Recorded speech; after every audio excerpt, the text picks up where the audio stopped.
Já estamos no ar, parece que sim. Ai, que bom. Seja bem-vinda, Paula, ao nosso primeiro salão virtual de joalheria contemporânea. Veja que chique. Que legal, muito obrigada pelo convite, fiquei feliz, fiquei lisonjeada. Tem muitas artistas, designers aí que eu admiro, você muito, né? Você sabe que eu sou sua fã. Então, estou bem feliz de estar aqui podendo compartilhar um pouquinho com vocês das minhas percepções desse momento tão delicado, né? É bem isso. Há uma preocupação muito grande, não só dos artistas também, e do público em geral, de como vamos seguir, qual será o nosso futuro, né? Para onde iremos.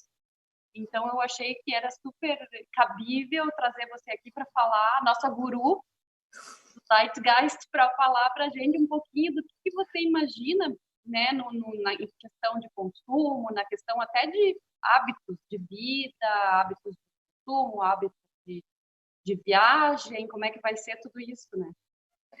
Muito bem, eu trouxe todas essas informações. A minha profissão me obriga a pensar nisso, então, para quem está assistindo e não sabe exatamente, vou explicar um pouquinho. Eu trabalho há 14 anos com pesquisa de tendências, comportamento de consumo. Eu trabalho prestando consultoria para empresas, então, para que elas consigam entender justamente isso que você falou, você usou o termo Zeitgeist, né, que é um termo alemão que significa o espírito do tempo, e esse é um termo que a gente usa para fazer uma leitura de que ares estão soprando nesse momento que podem ajudar os empresários, as pessoas a direcionarem o planejamento estratégico da sua empresa, dos seus negócios, da sua criação de coleção, da sua comunicação, para que esse processo crie engajamento e fale com as pessoas de uma forma verdadeira, de uma forma transparente, de uma forma que as pessoas compreendam que o que está sendo discutido são grandes verdades a respeito do momento que nós vivemos. Então, me dedico a pensar sobre isso, isso ocupa 24 horas do meu dia, e para mim, quando começou esse processo todo, que eu me dei conta de que nós ficaríamos confinados de verdade, como estavam os italianos, na época que eu me confinei, eu não sei você, não sei vocês, mas eu estou há mais de 40 dias, né, em isolamento social. Você também? Também. Porque me senti muito responsável em proteger a minha família e também não ser um vetor, né?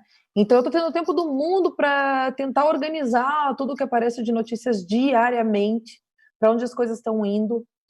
E eu percebi assim que muito se fala do tal do novo normal, né? Quando a gente sair dessa pandemia, estaremos vivendo um outro mundo, um mundo que vai se transformar, um novo normal. E isso gera um pouco de ansiedade nas pessoas, não é?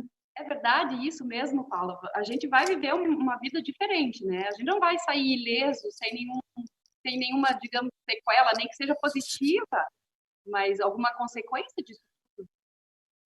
Eu gosto de dizer assim, ó, que nós estamos sempre em movimento. A mudança é a única realidade que nós vivemos. Todos os dias as coisas mudam, né? Todos os dias as células do nosso corpo mudam. Mas o que aconteceu foi que mudanças que já estavam sendo gestadas há algum tempo, porque vamos concordar que nós já não estávamos vivendo em uma estrutura econômica satisfatória, em um cenário político satisfatório, em um processo ambiental satisfatório, e muito de um processo individual que realmente deixasse as pessoas felizes e satisfeitas com a vida que estavam levando, né? Então, quando acontece quando surge um acontecimento desse, que muitos chamaram de cisne negro, vocês ouviram falar do termo cisne negro? Não, eu ainda não. Então, eu vou explicar um pouquinho, porque eu acho legal, porque a gente fica catando essas informações de sinais, né? Nem todo mundo está familiarizado com alguns termos que eu vou usar. Então, se você me interrompa se eu falar alguma coisa que você acha que vale a pena explicar para o pessoal. O cisne negro ele é uma teoria de um árabe chamado Nassim Nicholas Taleb, né? Ele, na verdade, ele é americano e libanês, né? Ele usou essa teoria num livro dele, que chama O Cisne Negro, para explicar quando acontece um evento que ninguém estava esperando, que tem um impacto desproporcionado na sociedade, que ninguém acreditava que ia acontecer, né? Muito além das expectativas das pessoas, e de repente ele transforma a realidade das pessoas, ele transforma a realidade científica, ele transforma a história, ele transforma a realidade financeira, tecnológica do mundo. Então, um exemplo, a gripe espanhola,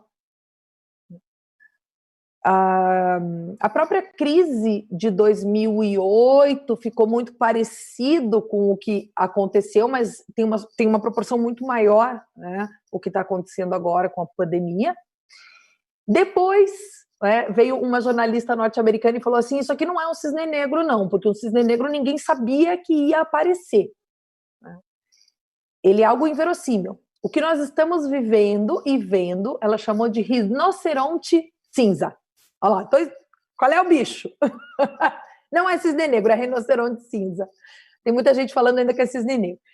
O que é o rinoceronte cinza? O rinoceronte cinza é aquele bicho enorme que por ser cinza está lá na tua frente, você tromba com ele, você não viu quando você estava assim caminhando em direção a ele, mas ele já estava lá.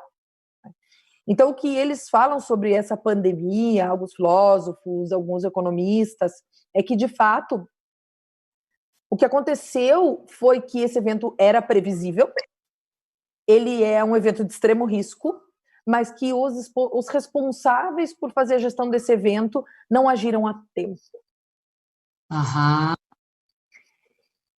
E a grande questão, né, não importa o bicho, a grande questão que acontece aqui, quando a gente fala de um novo normal, e talvez um pouco diferente de um cisne negro, de uma guerra, algo que realmente abala completamente as nossas estruturas como nós já as conhecíamos, você não sabe o que vai acontecer amanhã. Mas com essa pandemia, apesar de nós estarmos com muitos pontos de interrogação, né, nós sabemos que muitos dos movimentos que estão se estabelecendo agora, eles nada mais são do que movimentos que já vinham sendo gestados. Também por filósofos, por economistas, por pessoas que já pensavam o mundo, né, um mundo que estava ficando insuportável. E como que as tendências funcionam? Sempre que você tem uma realidade extremamente angustiante, você se movimenta dessa realidade em direção a uma outra realidade, respondendo a forças atuantes. Nós falamos muito de forças atuantes.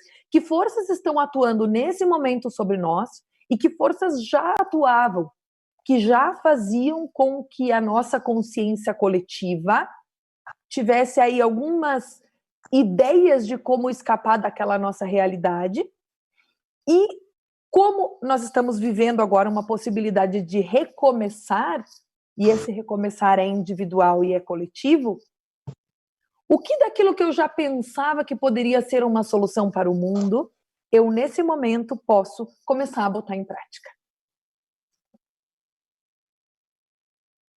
Então, a minha ideia de novo normal, ela é uma ideia de que a gente não vai ver um mundo completamente diferente do que a gente já vinha vivendo.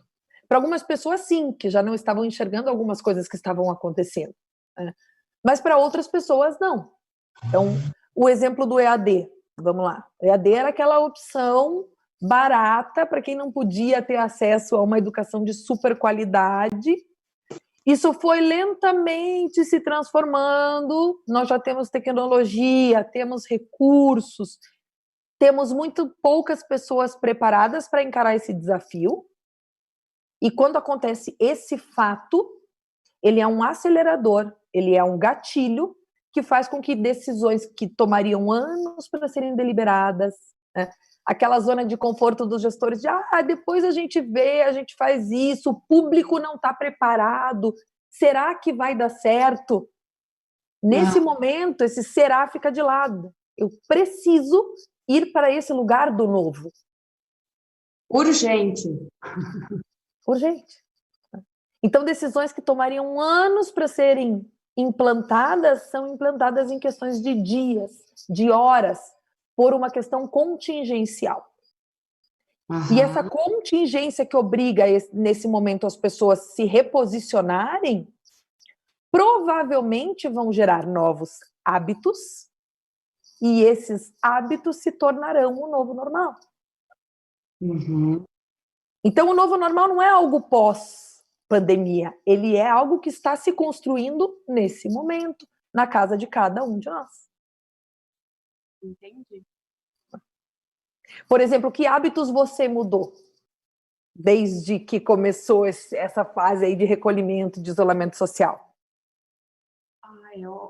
Na verdade, assim, eu sempre tive já uma tendência, assim, já de baixo consumo, né, de pesquisar o que a gente consumo consciente, pesquisar o que a gente está comprando. Eu não sou uma pessoa muito consumista, então, assim, para mim isso não mudou muito. Mas, por exemplo, a questão de sair, de pensar duas vezes, vou pegar o carro para ir até ali. Não, mas eu preciso mesmo fazer esse movimento, eu preciso ir até ali, eu preciso despender tempo com isso, então priorizar, né, valorizar outras coisas, outros encontros, outro tipo de evento. Outra coisa que mudou muito foi a higiene, né, essa coisa de lavar a mão o tempo inteiro. Eu tenho um conflito dentro de mim, porque aqui no Brasil a gente é até bastante higiênico, eu acho, sabe? A gente toma banho todo dia, um hábito que veio lá dos índios. A gente tem, assim, uma certa higiene, né? E eu morei na França, e na França ninguém lava a mão. Então, o pessoal pega o pão, pega o dinheiro. Então, isso daí, para eles, deve estar sendo muito mais difícil do que a gente. Quem já lidava, pegava no caixa, não pegava no pão. Então, a gente já tinha uma diferenciação disso. Assim, eu percebia muita diferença nos hábitos, né? Então, e olha que interessante que você... Esse cuidado com a higiene, acho que agora vai ficar maior ainda do que a gente já tinha, né? Veja que interessante da higiene, você falou da Europa, né? A razão pela qual os europeus têm uma higiene diferente da nossa foi justamente um acontecimento como esse acontecimento pandêmico que nós estamos vivendo, que foi a peste negra. A peste negra quase dizimou a população europeia. E a peste negra, ela era transmitida principalmente pela água. Então, você se lavar era um hábito que poderia te contaminar. Foi uma situação exatamente como a que nós estamos vivendo agora, que criou um hábito, e isso é bem importante, né? Ó, o novo normal. Por que para eles é normal não tomar banho? Foi um normal que se estabeleceu em função de uma realidade como a que nós estamos vivendo hoje. Eu até nem sabia os motivos. Eu tinha imaginado que seria alguma coisa de guerra, porque na guerra há racionamento de comida, há racionamento de água, né? Não tem como, às vezes a água não chega, né? Então eu tinha pensado que era isso, eu nem sabia que era motivo também de... E também, né? São grandes acontecimentos, grandes realidades que se impõem sobre um grupo social e que estabelecem essa ordem de um tempo, que é o Zeitgeist. Agora essas coisas se transformam, os hábitos deles também se transformam, os nossos hábitos se transformam. Tem uma coisa interessante da Europa que está acontecendo agora. Eles são muito bons de encontrar os caminhos das coisas, eu acho. Né? Justamente porque provavelmente já viveram muito mais situações contingenciais do que nós. Com certeza. A gente vive num país abundante de tudo, com espaço, com um clima que é super favorável, né? Inclusive a plantação e tudo. A gente tem muitos rios, muita água abundante, então a gente não passa necessidade, a gente até despreza, desperdiça muito, né? O europeu não. O europeu ele é muito mais correto, mais equilibrado nesse sentido de uso né, dos nossos meios e dos nossos recursos. Perfeito. E já estão lá pensando muito à frente em algumas questões que a gente vem tratando aí, que é sustentabilidade, foco no mercado local, economia circular. Na Alemanha, a gente já ouve como algo muito estabelecido o pós-capitalismo. Vou falar de tudo isso um pouquinho mais para vocês, porque são tendências que nós vamos ver com um grande potencial de aceleração aí para os próximos anos. E esse discurso vai chegar para nós em maior ou em menor grau. E o que é esse pós-consumismo, Paula? Então vamos lá. vou explicar algumas coisas para vocês. Um pouquinho, só assim, uma pincelada, que depois, se alguém quiser, pode entrar em contato contigo para conversar mais detalhes e tal, entrar no teu Insta, que eu sei que você está fazendo lives e tem falado sobre isso todo dia, então, mas assim, só para dar uma pincelada, porque eu sou curiosa e adoro esse assunto. Muito legal. Então, é muito legal a gente falar disso, porque também é um exemplo de como os movimentos, né, e o novo normal, ele é uma coisa que já vem sendo construída desde muito antes da pandemia. Então, o que estava acontecendo? Né? A questão do pós... Eles chamam de pós-consumismo, na verdade, né? O pós-consumismo como uma resposta ao capitalismo que gera um consumismo desenfreado, porque o sistema capitalista não tinha a intenção de gerar consumismo. Consumo é muito diferente de consumismo. Consumismo é aquele consumo desnecessário que vai muito além do que as pessoas de fato precisam. Né? Ele começa a ganhar força ali pelos anos 80 e 90 com o crescimento da publicidade, com a diminuição da demanda. Então a gente tem lá uma sociedade industrializada, né, pós-revolução industrial, onde eu crio muitos produtos, e a partir do momento que a demanda por esses produtos é menor do que a oferta, os Estados Unidos cria uma ferramenta, né, de continuar impulsionando a economia, que é a obsolescência programada. Então, a obsolescência programada, basicamente, assim, em poucas palavras, galera da indústria, vamos fazer produto para estragar. Exatamente, com tempo, né, tempo de vida útil curto. Então, o ciclo da moda obedece também a essa lógica da obsolescência programada, né? Não deveria, né? Mas... Que é o que a gente começa a enxergar agora, né? É um olhar para algo que passou do aceitável, que passa a atrapalhar a nossa vida. Trabalhar para comprar, não ter tempo para ficar com os filhos, não ter tempo de fazer o que gosta, ter um impacto muito importante na saúde, ter um impacto muito importante na alimentação. Tudo isso em nome de quê? Eu estou a serviço de quem? Eu estou a serviço da minha família? Eu estou a meu serviço? Ou eu estou a serviço de um sistema que eu nem entendo como que esse mecanismo foi colocado na minha vida? Eu já nasci, já existia a obsolescência programada. Sim. Eu sou dos anos 80. Né? Então, assim, o pós-consumismo é uma ideia que surge na Europa, mas virou uma febre na Alemanha. Começou com um movimento chamado Free Your Stuff. Deixe suas coisas livres. Né? E aí eles começaram a fazer grupos e páginas de Free Your Stuff. A gente viu também esse movimento com muita força nos países nórdicos, Suécia, Dinamarca. Eles até colocavam adesivinhos nas caixinhas de correio das casas para dizer, olha, eu tenho um liquidificador, não compra um liquidificador, vizinho. Usa o meu, tá aqui. Tá tudo ali. Né? Porque aqui no Brasil, eu não sei porquê, desculpa te interromper, mas assim, por favor, a gente vê isso como uma coisa meio neo-hippie. Aqui no Brasil não pega muito bem dividir as coisas ainda, né? Então vou contar mais uma coisa para você, que é um fato histórico, né? Para a gente ver como a gente se constitui de fatos históricos. Né? Essa ideia de eu, de indivíduo, tá? Era uma ideia que no Egito não existia. Os egípcios não tinham a palavra eu. Né? Não existia essa ideia de individualidade. Essa é uma ideia que começou a surgir com os gregos, com a história do pensamento e da filosofia. O penso, logo existo. Então, se eu penso por mim, eu sou um indivíduo.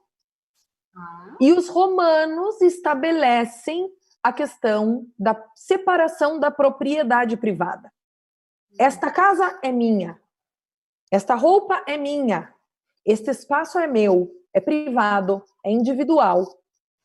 E a partir dos romanos, nós fomos constituindo as nossas cidades e as nossas sociedades e a nossa ideia de democracia pautada numa ideia de indivíduo individuado que conquista suas posses e as suas propriedades, paga os seus tributos para que o governo faça uma gestão, né? Mas que tem que construir né? E aí entra uma outra coisa interessante que a gente vive sob a égide do paradigma da escassez. Então, a gente tem uma sensação de que não tem para todo mundo, que se eu não acumular, eu vou ficar sem, o meu filho vai ficar sem, a minha próxima geração vai ficar sem. E quanto mais eu acumulo, mais provido eu estou, mais poderoso eu sou, mais tranquilo eu posso estar. Tá? Então, essa ideia de que a propriedade é privada e eu preciso comprar e eu preciso consumir e isso me traz segurança e estabilidade, começa a ser questionada por alguns pensadores também. Tem uma mulher que é muito legal, que ela fala do paradigma da abundância, né? Ela fala assim, ela chama Lynne Twist, ela é uma americana que escreve um texto chamado A Alma do Dinheiro. E ela diz, nos contaram uma grande mentira, que bom, de que nós vivemos em escassez. Escassez de água, escassez de dinheiro, escassez de comida, né? A gente compra toda essa verdade, sente muito medo, e percebam o mecanismo do medo, né? Nesse momento pandêmico, nós estamos também aí com muito medo. É importante a gente entender como o medo funciona. Mas ela diz assim, se nós fizéssemos uma distribuição mais coerente e correta das coisas, nós viveríamos sob o paradigma da abundância. Só que o paradigma da abundância, ele não é o paradigma da individuação. Ele é o paradigma do coletivo. Quando eu consigo dividir aquilo que é meu, não falta para ninguém, né? Então, olha que legal o que a Holanda está fazendo agora. A Holanda está determinando aí um novo modelo econômico, tá? Amsterdã já está implantando. É um modelo de uma economista britânica, viu? As mulherada tá detonando nesse momento. Mulherada tá ganhando. Bom, esse século vai ser delas, com certeza. Bom, elas estão estudando pra caramba, a gente entra, eu sou professora, minhas turmas eram assim, 2 caras para 15 mulheres, desde que eu comecei a dar aula. Tá vendo? A gente está aí há 12 anos se preparando para fazer a coisa acontecer aí com a nossa razão sensível, né? Vai dar certo, você pode ter certeza que a gente tem o equilíbrio de tudo. Exato, essa sensibilidade. Então, olha a genialidade da economista britânica, ela chama Kate Raworth, junto com a prefeita de Amsterdã, que é Marieke van Doornik, os nomes difíceis, depois eu passo para vocês olharem. Tá. Eles estão implantando o modelo econômico do Donut. Não sei se vocês já ouviram falar. Eu ouvi falar, mas ainda não tive tempo de me aprofundar no assunto. Tá, então o modelo Donut, que é dessa economista britânica, ele é um modelo que ele trabalha com a ideia de decrescimento econômico. Nós precisamos decrescer economicamente. E como que eu vou decrescer economicamente, tá? Primeiro, eu vou separar os investimentos que valem a pena.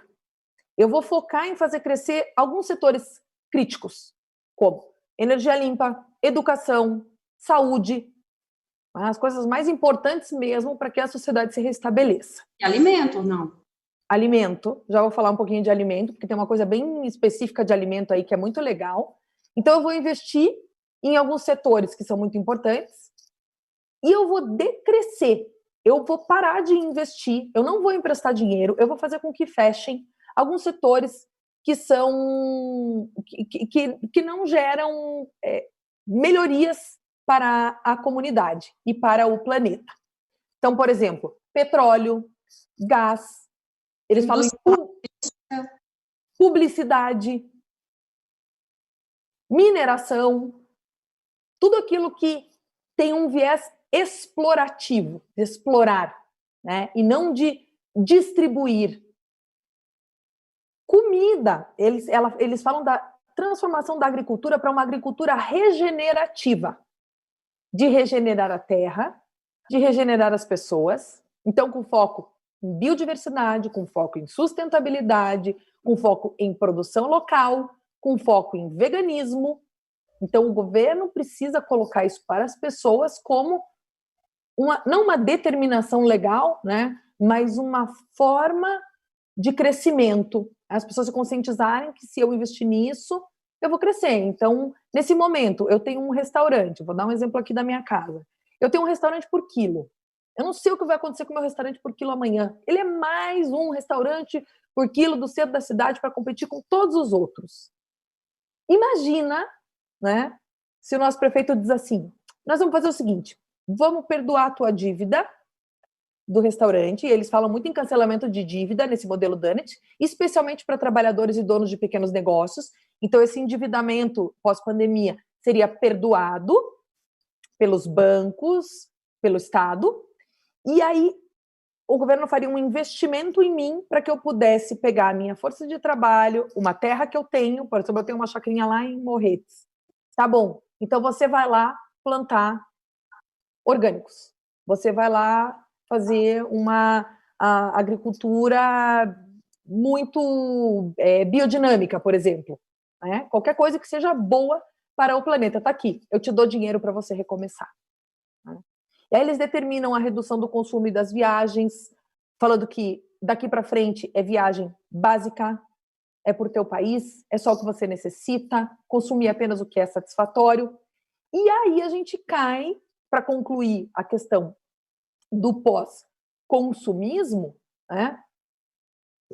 O pós-consumismo é a ideia de compartilhar as coisas que você já tem, você ampliar a vida útil dos objetos que não são mais úteis para você e que provavelmente iriam para o lixo. Né? Uhum. Então, em Berlim, o grupo já é senso comum. Né? O pessoal conhece, o pessoal quem mora em Berlim pode perguntar o quanto essa ideia de pós-consumismo já é algo implantado em Berlim, como eles falam do minimalismo, de ter só o que se precisa, é uma televisão em casa, é um celular tem que durar, né? E ele já está aí disseminado no mundo todo, Nova York, Barcelona tem movimento Free Your Stuff. Eu acho que em todos os países a gente encontra essa plataforma do Free Your Stuff com diversos modelos. Então, tem uma que chama Food Sharing, que é dinamarquesa, né? Como que eu posso compartilhar alimentos? Então, eu tenho lá um estoque no meu restaurante, eu tenho um alimento que pode estar estragando. Por que você não compra de mim ao invés de comprar do distribuidor? As próprias plataformas de crowdfunding, crowdsourcing, tudo que diz respeito à economia circular, mas não com o objetivo de que você ganhe dinheiro vendendo algo que é teu, mas que você realmente amplie a vida útil do produto, entregue e faça circular esses bens de consumo para que alguém não tenha que comprar algo novo, para que um designer não tenha que fazer mais uma cadeira, para que você não tenha que criar mais uma peça. Uhum. O ideal é que o consumo seja de produtos que possam durar, né? Produtos duráveis, ou produtos que você mesma possa reciclar, ou você possa refazer, ou usar de diferentes formas, de diferentes formatos, né? Eu acho que esse seria um bom caminho. Porque no Brasil... Desculpa. Falar. Você vê isso, essa onda chegando no Brasil? Acho que o Brasil tem uma mentalidade um pouco diferente, né? Eu não sei como é que vai ser essa Eu acho que é um gancho bem importante esse que você está falando para falar de dois conceitos importantes na pesquisa de tendências, que são as macro-tendências e as micro-tendências. Então, a micro-tendência são pequenos movimentos mercadológicos que, obviamente, as marcas vão lançar mão, vão trazer para perto, para que elas consigam continuar capitalizando. Eu não estou falando que o consumo vai acabar, tá, gente? O consumo é central na nossa sociedade, a gente vai continuar consumindo. O que importa é como que eu consumo e a que custo eu consumo. Qual é o custo do dinheiro? Depois a gente fala de dinheiro também.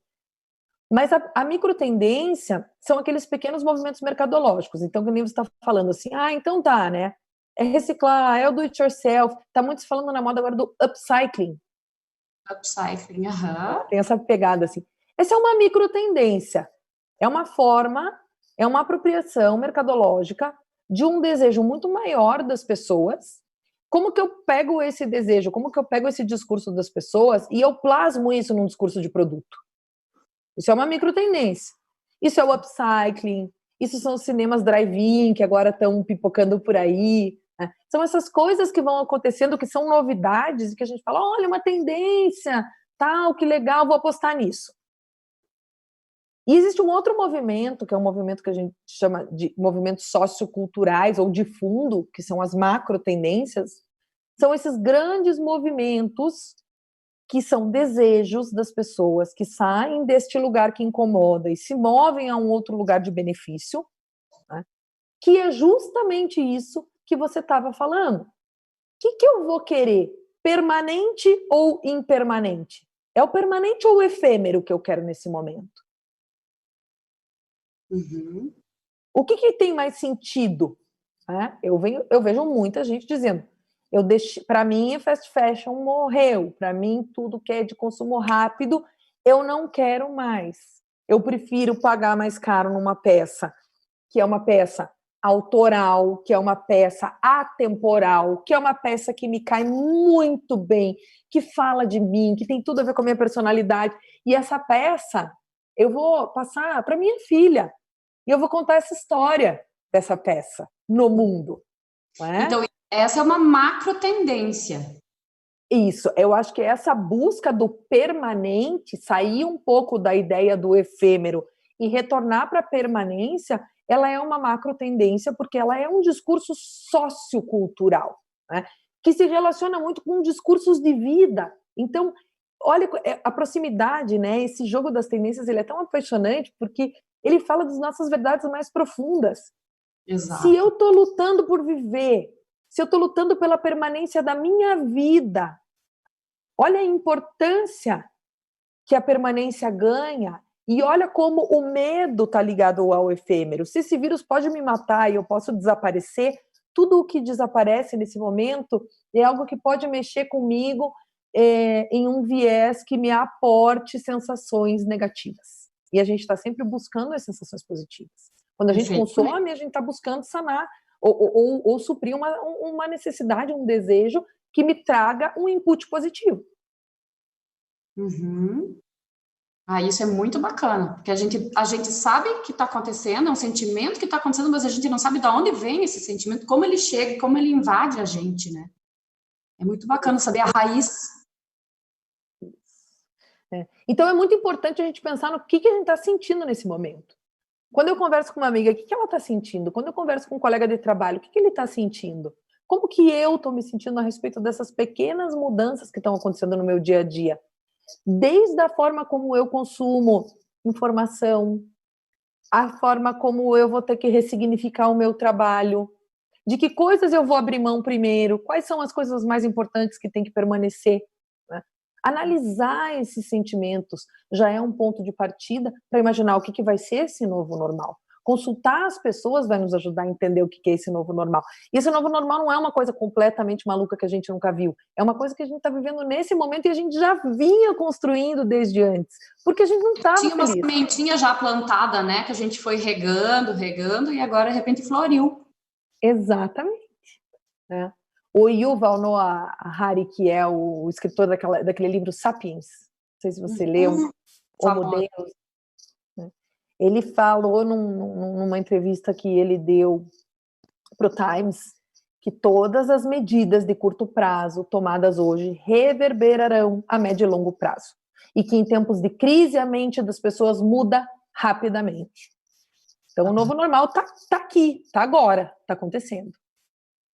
E a gente, como pequeno empresário, pequeno artesão, a gente fica um pouco apreensivo, né? Porque a gente não tem, como é que eu vou dizer, a gente se usa muito do instinto, mais do que de grandes informações, a gente usa muito do instinto, né? Eu vejo que o trabalho que eu fazia eu era seguindo o instinto, que nem eu comentei ontem, eu não tinha ideia do que era joalheria contemporânea, eu já fazia joalheria contemporânea. Então, a gente vai muito nisso, eu acho que o artista ele é mais sensível, ele já vem trabalhando isso de uma forma, mas ele não conseguia expressar. Acho que vai ficar muito mais fácil para o artista se expressar, ou muito mais fácil das pessoas entenderem a arte do artista ou consumirem a arte do artista agora. Eu acho que isso vai abrir portas para a gente ter mais acesso às pessoas, para ter mais espaço no mercado, espaço na mídia, espaço em todas as áreas que a gente precisava. Eu acho que tem sido, infelizmente, tudo isso tem sido muito positivo. Tudo isso que está acontecendo de negativo tem uma linha bem positiva para a gente no consumo do pequeno empreendedor, assim, do independente, que a gente chama, né, de independente. E é legal esse jogo, né, do positivo e negativo. Eu gosto de provocar meus alunos no seguinte sentido: o medo, o negativo, a sensação de negativo, ele é um medo muito ancestral. Quando a gente olha para uma coisa, a mudança, né, o medo da mudança é muito ancestral, porque o próprio processo de transmissão cultural, ele se dá por transmissão de sucesso. Esse é um papo meio antropológico, meio cabeçudo assim, mas para a gente entender por que a gente sente medo da mudança. Você, quando está lá, o teu cérebro ancestral, que é o teu cérebro reptiliano, lá que foi formado quando nós éramos ainda répteis, nós carregamos ainda esse cérebro que dispara aí alguns hormônios para o nosso corpo, algumas informações. Quando você vê um bicho na selva que você conhece, você pega lá teu leãozinho e fala assim, ó, esse aí, coelhinho, pode ir lá, vai lá, pode comer, esse bonzinho não vai fazer nada com você. Opa, nós já conhecemos esse bichinho, né? Aí, de repente, se ela tá lá andando pela floresta, dá com o rinoceronte cinza, com uma boca desse tamanho. Meu Deus, eu não conheço esse bicho. Eu não sei o que fazer com ele, eu não sei lutar contra ele. O que eu vou fazer? Eu vou fugir. Foge, eu não conheço. Né? E a nossa cabeça, por mais racional que nós sejamos, por mais inteligente que nós sejamos, o primeiro cérebro que dispara é o cérebro reptiliano.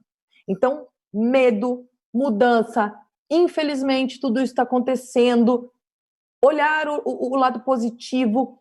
Se a gente começar a julgar, olhar sem julgamento, e só olhar para a coisa pela coisa, entendendo que isso é uma mudança, que nós somos adaptáveis à mudança, e quem não for adaptável não vai sobreviver. Isso é verdade. Né?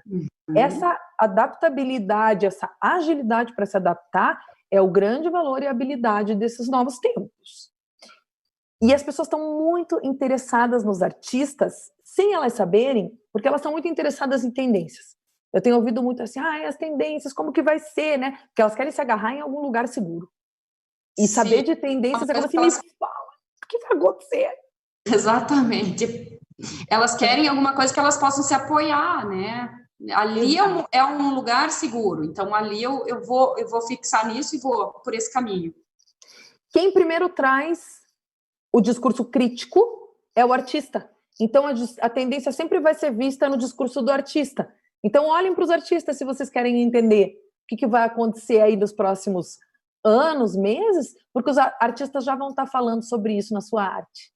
A gente sempre olha para a arte. É alguma sensibilidade aí que o artista tem, que eu não sei explicar, mas é verdade mesmo, eu concordo com você. Muito legal. E quero concluir aí que o nosso tempo já está indo. Eu queria deixar um tempinho de perguntas, né, Sharon? Isso que eu ia falar. Eu queria falar aqui que quem quiser pode entrar na nossa página e mandar alguma perguntinha para a Paula, porque daí eu leio aqui e faço a pergunta, né? Porque daí fica mais fácil, porque daí a Paula não precisa sair do que ela está falando e eu vou traduzindo aqui para você. Eu queria deixar um tempinho para responder a pergunta das pessoas, né? Mas já queria tranquilizar, assim, com algumas coisas que eu acho importante, né? Nesse momento, talvez a coisa mais importante não seja pensar no produto, tá, gente? A lógica do produto está sendo ressignificada. Então, claro, a gente vive muito... Esse processo da industrialização nos leva sempre a pensar no produto, né? Como que eu vou transformar o meu produto para que esse meu produto continue relevante, para que eu consiga vender esse produto com dinheirinho, papelzinho, moeda, e esse dinheiro se reverter para mim, para que eu possa comprar uma outra coisa. Essa é a lógica que a gente vai ver começar a ser redesenhada. Para onde que isso nos leva? Nos leva para um processo de valorização de um heroísmo social. Então, essas soluções para o mundo não vão vir dos estados, não vão vir dos governantes. Eles vão ser impulsionados pela iniciativa privada. Então, esse é um primeiro momento de você começar a pensar assim, qual que é o papel da minha marca nesse momento? Para quem que eu sou relevante? Se eu morrer, alguém vai se importar? Se é importante para você e fica implorando para as pessoas comprarem o teu produto, ou você tem um discurso que vai além do produto. Isso é muito importante refletir nesse momento, tá? E uma segunda coisa que também é muito importante é fazer um fortalecimento de rede de produção local, de divulgação local. É uma coisa que vocês já têm, né?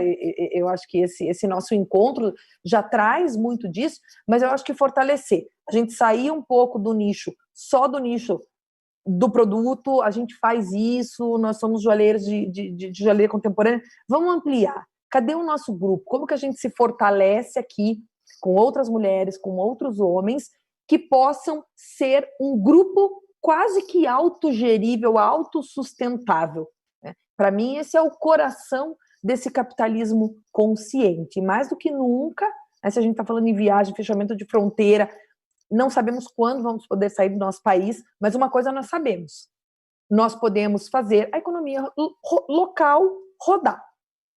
No nosso bairro, na nossa cidade, no nosso grupo de amigos. Então, esse fortalecimento é muito importante. E dá para esse grupo uma alma, transparência, ponto de equilíbrio. Né? Esses são conceitos que a gente já vinha ouvindo assim, pô, transparência, como que é transparência? Já tinha algumas marcas trabalhando com o conceito de transparência. Para mim, é a ideia das escolas, né? Aposto que tem bastante gente que vai se identificar. Tiro meu filho da escola, não tiro meu filho da escola, o que eu faço? Imaginem que legal se aparecesse uma escola que dissesse assim: galera, vamos lá, a turma do teu filho custa tanto. Nesse momento, vamos nos cotizar para pagar o mínimo possível para que a gente sustente esse grupo? Será que a gente não se sentiria muito mais parte dessa escola? Será que a gente não se apropriaria disso de uma forma muito mais transparente, humana, real? Né? Eu acho, sem dúvida. Então, a gente tenho pensado se sente acolhido, né? A transparência nos faz, de algum modo, ser abraçado, acolhido. A gente se sente respeitado. Eu acho que é o respeito que tem por trás. Exato, e eu tenho o poder de decidir, né? Quando você não me conta o que está acontecendo lá por trás, eu não tenho o poder de decidir. Eu não tenho o poder de te dar uma opinião de como melhorar o teu processo. A gente vem também isso também é resquício da Revolução Industrial, que é a história do segredo industrial. Eu não abro os meus números, eu não abro o caminho do meu sucesso, eu não conto como que eu cheguei lá, e isso faz com que eu seja mais relevante. Essa lógica está se invertendo. Uhum. Vamos fazer sucesso todos juntos, vamos nos reunir e vamos para frente todos, né, de mão dada, vamos todos se levantar ao mesmo tempo. Nós somos os únicos que poderíamos... Eu ouvi, foi muito lindo, eu ouvi de um antropólogo, colega meu, do Léo Campoy. Ele falou numa live assim: se eu boto um band-aid no seu machucado, você pode botar um band-aid no machucado dela, e a gente vai se curando junto desse momento tão difícil, né? E talvez, para a gente estabelecer essa relação em primeira instância, a gente tem que deixar de lado a ideia do lucro primeiro e do dinheiro, para depois reestabelecer essa ordem econômica. Tá. Interessante isso. Muito legal, Paulo.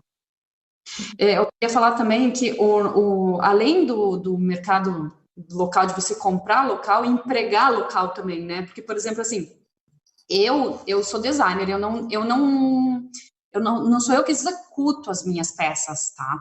Então, eu faço a criação, e a produção é um ourives que trabalha para mim. Até um ourives que trabalhava para o meu avô lá nos idos dos anos 70, uma pessoa super experiente, e eu vejo assim, eu chego na oficina, tem muito pouco, ele tem uma oficina com o filho, com o cunhado, e tem muito pouco trabalho para ele. E ele fala: nossa, depois que abriram para a China e vem essa mercadoria chinesa, despejar coisa, porcaria aqui, a gente ficou sem trabalho. Então, acaba que precisa também fazer uma inclusão, né? Uma inclusão do artesão que a gente tem aqui, talentosíssimo, que poderia se aposentar já, mas não quer, e tem muito ainda a fazer, a produzir e, né, ensinar, porque para mim aprendi muito com ele, imagina. E ele praticamente foi deixado de lado por conta dessa invasão, porque as pessoas não têm consciência disso, né? Ai, chegou, é baratinho, baratinho, vamos se encher, vamos comprar 10, vamos comprar 15.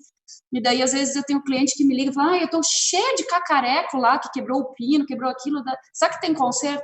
Não, infelizmente não tem conserto, é plástico, joga no lixo, infelizmente.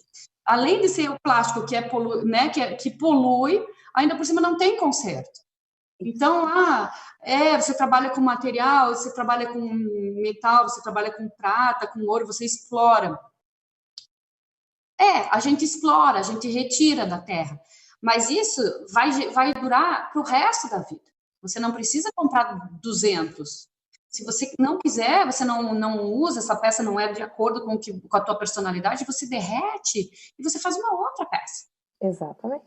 Se você herda, você deixa para os teus filhos, para tua filha, ela faz uma outra peça com isso. E aquilo vai, de geração em geração, vai ser guardado, refeito, reciclado, upcycle, e aquilo vai ficar para o resto da vida. Sim. E eu acho que tem mais uma coisa aí que você falou que é muito legal, né? Que é o afeto, né? Em que você consegue impregnar de afeto uma peça permanente. Muito diferente de uma peça efêmera.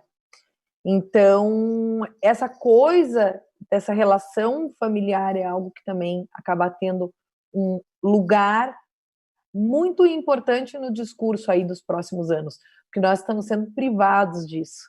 E esse buracão aí que a gente está vendo é um dos maiores vazios emergentes do nosso tempo. Então, impregnar as coisas de afeto vai ser algo que vai ajudar também no posicionamento das marcas. Isso é muito bacana. Porque a joia do artista, quando fica pronta, é como se fosse um filho, né? E, assim, a alegria de vender, às vezes não é nem o dinheiro, o valor, nada, é a alegria de você ter o teu filho sendo elogiado, o teu filho tendo um reconhecimento, isso já faz, assim, a gente, né, ficar... enche o coração de alegria, porque às vezes eu vou buscar peça lá no Aurives, eu chego para buscar, ele me agradece, ele fala, Sharone, muito obrigado, eu amei fazer essa peça, porque é tão diferente do que eu sempre estou acostumada a fazer, e você me faz pensar e evoluir também, porque você vem com suas ideias modernas e tal, e eu estou acostumada com uma técnica e uma prática clássica, da joalheria clássica, né? E aí eu chego lá com umas ideias malucas e no final, né, ele sua a camisa e fala, como é que eu vou fazer isso aí que você quer, menina? E daí depois, quando fica pronto, ele me agradece e fala, eu amei fazer essa peça. Achei o máximo. E no auge dos seus 80 anos, eu tô aprendendo ainda a fazer coisa diferente, né? Então, eu acho que é uma sensação tão agradável que vai passando, né? A peça, ela fica cheia disso, desse carinho, desse afeto, dessa energia boa que vai junto com a peça quando a pessoa compra. E agora a gente está num momento importante também de se comunicar com as pessoas, porque muitas vezes tudo isso acontece e aquele teu consumidor lá na ponta não fica sabendo, né? Então tem que contar essa história. Esse storytelling, ele é o que dá um outro status para aquilo que está acontecendo, porque a pessoa conhece a cadeia, você conhecer a cadeia, você conhecer lá quem que é esse cara de 80 anos, que diferença você faz na vida dele. Então, quando eu lá na outra ponta compro uma peça tua, Sharone, eu tô ajudando aquele cara lá que foi abandonado em função do mercado dominado pela China. E tá feliz da vida de estar trabalhando, né? Feliz da vida com todo amor e carinho, dedicação pela orivesaria, que é, né, uma arte também, no meu ponto de vista. Nossa, com certeza é uma arte. E agora a gente tem que usar essas redes sociais para contar essas histórias autênticas, essas histórias de verdade, tá? Dos impactos dos processos no indivíduo, em cada ser humano que botou a mão nessa peça. Por que ela custa o que ela custa? É muito diferente. Isso também, né? É uma coisa que às vezes o cliente não tem ideia, que a peça saiu da criação, aí eu fui no fornecedor de pedra, de gemas, escolhi a dedo a peça, daí foi para o design, daí levo para execução na bancada, e aí depois a peça quase pronta vai para o cravador, depois ela leva um banho de alguma coisa, depois ela vai para o acabamento, depois ela volta para o Ourives fazer o polimento final e terminar a peça. Às vezes passa por, não sei, 10 mãos a peça, né, para ficar pronta uma peça. Tem que contar essa história. Essa história é bonita. Ai, muito legal. Deixa eu ver aqui, pessoal, se tem alguma pergunta antes que acabe nosso tempo. Deixa eu ver o que a Tati... Será que eu estou abrindo as perguntas no lugar certo? É aqui na página do evento, né?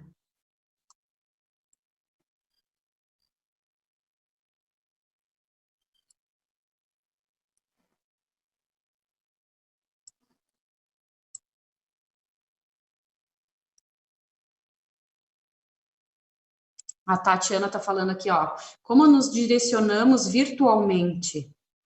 A gente está vivendo virtualmente, né? Então, isso faz com que a gente possa também alcançar mercados longe, fora, né? Mas e a gente defende o comércio local, a gente defende o comércio global? Qual seria o maior investimento que a gente deveria seguir ou investir nesse momento? Então, vejam, a gente não vai viver para sempre com as fronteiras fechadas, né? Hoje nós vivemos tempos globais. Nós não sabemos quando que voltará a ser um bom negócio, importar, exportar, como que vai ficar o dólar, qual que é a situação econômica mundial. Então, uma coisa não exclui a outra. Você trabalhar bem o teu mercado local e você ter uma cadeia produtiva local sustentável, fortalecida, não impede que você tenha um alcance global. Você pode ser maravilhosamente local para ir global. Então, Começamos aqui. Pense global e haja local. Essa é uma máxima aí do mercado. Think global, act local. Você pode agir no local, sustentando a tua cadeia. Sobre a internet, gente, é muito importante. Tem uma pesquisadora de tendências que eu amo, que é a Lee Edelcourt. Ela falou numa live ontem, ela estava falando a era do amadorismo. Age of Amateur.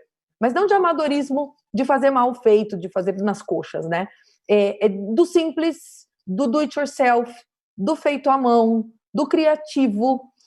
E isso é um discurso principalmente para que as pessoas se apropriem das ferramentas que elas têm à disposição na internet para falar com o mundo. Porque o que está acontecendo agora é o seguinte: vai lá para a internet, tem que ter Instagram, tem que ter Telegram, tem que fazer live. Meu Deus, eu não sei fazer live, eu não sei, ai que vergonha, eu não sei fazer post. Faz, ninguém está te julgando. Usa a ferramenta a teu favor, vai aprender. Tá? Tem muitos setores que vão ter um boom digital, educação, tem nem o que dizer, né? A publicidade vai mudar. Vocês estão vendo aí o que está acontecendo com as influenciadoras, como está mudando o que eles entendem como influência. Então, a gente tem que entender como funciona esse mundo virtual que tem um alcance global. Não tem escapatória. Não tem escapatória. Ou você vai ficar esquecido. Né? Porque nesse momento, você tem que se afirmar como uma autoridade naquilo que você faz. O grande pulo do gato é você entender o que você faz, que não é produto. Uhum. É algo que está por trás, que tem uma pegada e um discurso muito mais humano. Quando você consegue entender qual que é o teu papel nessa sociedade e nesse momento de reconstrução do mundo, e você consegue ter um discurso do Brasil para o mundo, você consegue ter um posicionamento global. Não precisa necessariamente fazer post em inglês, tá? Uhum. É muito importante entender como é que funcionam essas ferramentas agora e começar a produzir um material bacana para se mostrar. Mas um passinho antes é ter muito claro o que você vai falar, porque não é para estar aí falando besteira nas redes sociais que você vai queimar a cara. Que dá um efeito rebote, né, Paula? Tem que ser estratégico, tem que ter uma estratégia, tem que ter posicionamento, tem que ter tom de voz, tem que ter linguagem, tem que procurar fazer esse branding de uma forma mais inovadora do que algumas empresas já fazem, outras não, mas tem que olhar para isso com carinho nesse momento. Ok. Olha, Paula, eu quero te agradecer porque foi uma aula que é sempre muito bom escutar o que você tem para contar e elucida muitas questões que a gente tem. E eu vou ter que encerrar aqui porque já faltam 2 minutinhos e a gente já tem uma uma convidada que vai chegar, eu acho que é a Ana, da Band Mulher, que vai entrar aí agora, ao vivo. E eu queria que você deixasse teu contato, não sei se você prefere o Instagram ou se quiser deixar teu celular, que as pessoas entrem em contato contigo para saber mais. Perfeito. Então, se vocês entrarem lá no meu Insta, @paulaabbas, ABBAS, lá tem o Linktree, que leva para um e-book super legal, que conta toda essa história da metodologia das tendências. A gente tem um grupo no Telegram, onde eu mando todas as notícias e as ideias ali fresquinhas, quentes, né? Notícias quentes. E eu tô sempre à disposição, é facinho falar comigo.